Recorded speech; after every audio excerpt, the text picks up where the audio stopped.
Hello everyone, welcome to Cracku DILR series. In this series, we are covering 100 plus CAT level DILR sets for CAT 2026, covering easy, moderate and hard difficulty levels. In this video, you will get one complete DILR set and the PDF will be mentioned in the pinned comment. Download it before you start. Pause the video, try solving the set by your own and continue to watch the video. If you're preparing for CAT 2026 and want a serious DILR practice, then this series is for you. And if you want more DILR sets, we have thousands of them. It's very simple, just go to Google and search Cracku DILR sets. To solve this question, what we need to figure out is that the sum of the numbers in every row will total up to 40. Because at the start, each one of the 4 people had 10 rupees each and the money was just exchanging from one person to another person. So if you look at the total of every row has to be 40. Another thing you should identify is that what are the missing numbers in Pulak's column. Pulak got a maximum of 13 and a minimum of 10. So all the remaining numbers will be either 11 or 12. Similarly for Kasim, the minimum is 8 and the maximum is 12 and all the 10s are given. So all the missing numbers should be either 9 or 11. For Ritesh, the maximum is 10 and the minimum is 4. So all the missing numbers should be either 5 or 6 or 7 or 8 or 9. For Suresh, the minimum is 8, the maximum is 13, all the 10s are given. So the missing numbers will be either 9 or 11 or 12. Because we know that the sum of every row has to be 40, Pulak's money with Pulak at the end of round 1 can be identified. That will be 40 minus 10, 10 and 8, that will be 12. Similarly, Ritesh's money at the end of round 2 can be identified. That will be 40 minus 13 minus 10 minus 8, this will be equal to 9. Similarly, we can identify how much Ritesh had at the end of round 5 because the sum of the remaining 3 is 33, so this will be equal to 7. We are also given that Pulak and Kasim had the same amount of money with them at the end of round 4. So that would imply that both of them had only 11 rupees because the missing number in Pulak's column will be either 11 or 12 and that in Kasim's column will be either 9 or 11. The only common term is 11, so that will be 11. Once you identify it, let us look at some more information that we can infer. If you are looking at round 8, the sum of Pulak and Suresh is 13 plus 10, that is 23. So the sum of Kasim and Ritesh has to be equal to 17. Now, Kasim is either 9 or 11. So, this 17 can be either expressed as 9 plus 8 or 11 plus 6. Now, you would identify that this cannot be equal to 8. This cannot be equal to 8 because Ritesh in one round cannot gain 4 rupees. So, this will have to be 11 plus 6. So, this will be 11 and this is 6. Similarly, if you are looking at the money at the end of round 7, the two numbers that are given to us is 12 and 4. So, they total up to 16. And the remaining has to be total up to 24, the remaining 2. Now you know that Pulak can be either 11 or 12, 12 being the highest, and Suresh is either 9, 11 or 12, again 12 being the highest. So this 24 can be only made up as 12 plus 12. This is 12 and this is 12. Similarly, if you are looking at the shift from round 4 to round 5. In round 5, Pulak and Kasim lost 1 rupee each. They had 11 rupees at the end of round 4 and now they are having 10 rupees. So both of them lost 1 rupee each. This would imply that the remaining 2 had gained 1 rupee each. So Ritesh at the end of round 4 will have 6 rupees and Suresh at the end of round 4 will have 12 rupees. Now if you are looking similarly at the shift from round 3 to round 4. From round 3 to round 4, Suresh has gained 2 rupees. So somebody has to lose 2 rupees in round 4. Who would that person be? If that person was Pulak, at the start of round 3, he should have 13 rupees. That's not possible because only 11 or 12 is allowed for Pulak. That cannot be Kasim because he also is not allowed to have 13 rupees in any rounds. That would imply that the only person who would do that is this guy Ritesh, who would have 8. Now let us try to identify how much money Pulak and Kasim had at the end of round 3. The sum of the remaining 2 is 10 plus 8, that is 18. So the sum of Pulak and Kasim will have to be 22, which is 40 minus 18. Now this 22 can be only expressed as 11 plus 11 because Pulak is allowed to have only 11 or 12 in his blanks. So this 22 will be either 11 plus 11 or 12 plus 10. But Kasim cannot have 12 in his column. So this would imply that this has to be 11 plus 11. So this is 11 and this is 11. Now if you are looking at the shift from round 5 to round 6. In round 6 you know for sure that Ritesh's money would have been lesser than 7.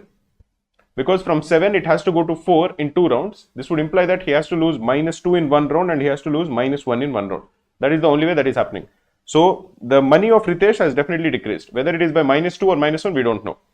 Similarly, the money of Suresh also has decreased, because from 13 he will either have 9 or 11 or 12 in his blanks. So definitely it has decreased. Again, whether it decreased by -1 or -2, we don't really know. Because both of them have decreased in round 6, it would imply that the remaining two, that is Pulak and Kasim, have to increase. That is, they have to win in round 6. This would imply that the money with Kasim will be 11. That is, he gained 1 rupee in round 6 and he also gained 1 rupee from 11 to 12 in round 7. Now, if you are thinking about it, there has to be a -2 for Ritesh in one of the 2 rounds. Ritesh has to lose -2 and -1 in round 6 and round 7. This would imply that somebody has to gain 2 rupees in round 6 or round 7. Now that cannot be Kasim, because Kasim gained 1 rupee in round 6 and round 7. That cannot even be Suresh, because Suresh cannot gain 2 rupees either in round 6, because then it will become plus 15, that's not allowed, or even in round 7, because if he is gaining 2 rupees in round 7, it would imply that his score over here or the money with him has to be 10. That is not allowed, because he cannot lose 3 rupees. This would imply that the only person who would gain +2 in round 6 or round 7 has to be Pulak, and therefore this has to be 12. Now if this is 12, we can immediately identify all the remaining. Pulak did not change anything from round 6 to round 11. So he did not win or lose. That has to be either Ritesh or Suresh. The only possibility is that it is Suresh. Now you can identify that this is 12 plus 11 plus 12 is 35. So this has to be 5. There are many other ways in which you can fill this table, but this is the way I felt was most comfortable. We are focusing primarily on the fact that the sum of every row has to be 40. And if you are using it, you will fill most of the tables. Once you have identified all of it, and if there is a complete row which is empty like in round 6, then we have to think further. We have to figure out that, okay, every +2 should have a -2. Every -2 should have a +2. And if you are focusing on that, you will be able to fill this up. When I was first solving this question, I tried to focus on who was paid against who. That particularly is not needed. If you're looking at the set, out of the 5 questions, only 1 question is related to who paid against who. The remaining 4 were about how much money a particular person had at the end of each of these rounds. So let us go and answer the questions. What best can be said about the money that Ritesh had with him at the end of round 8? Ritesh had 6 rupees, exactly 6 rupees. What best can be said about the money with Pulak at the end of round 6? Pulak had exactly 12 rupees. How much money did Ritesh have at the end of round 4? At the end of round 4, Ritesh had 6 rupees. How many games were played with a bet 2?